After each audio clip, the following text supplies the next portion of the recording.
ngritën dhe ullën tradhtar, pse takoi Slobodan Miloševićin gjatë një aktiviteti ndërkombëtar në Selanik dhe për plot të tjera që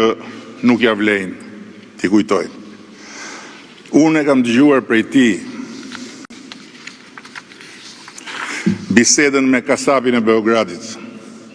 dhe nuk e kam idenë nëse Fatosi e ka lënë të shkruar diku. Por jo vetëm që në atë takim, në atë bisedë, nuk ka asgjë prej tradhtari, po kur një ditë të dalin si duhet në dritë, fjalët e thëna në atë takim, si dhe takimet, bisedat dhe bashkëpunimet e Fatos Nanos me patriotët e lëvizjes kombëtare për lirinë dhe drejtat e shqiptarëve në Kosovë dhe në Maqedoni, atëherë askush nuk do të mund të vërë ndyshim se kontributi patriotik i kryetarit themelues partisë son për shlirimin e Kosovës dhe për nënshkrimin e marrëveshjes së Ohrit e rendit Fatos Nanon në rreshtat e nderit të historisë së Shqipërisë. Pas varrosjes partisë punës, Fatos Nano ishte kyç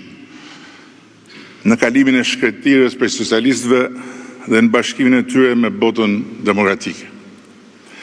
E kam kujtuar dje gëzimin e tij pas takimit po në sallën e madhe bashkëngjitur, ku lajmëroi pranimin e Partisë Socialiste në Internacionalin Socialiste si një familje idesh progresiste të kohës së re. Si dita e diplomës kjo sot, më tha duke qeshur. Në krye të qeverisë vendit, ati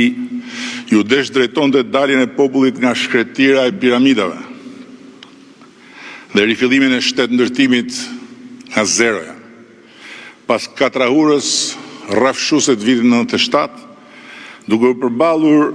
me një opozitë primitive, hakmarrëse, destruktive,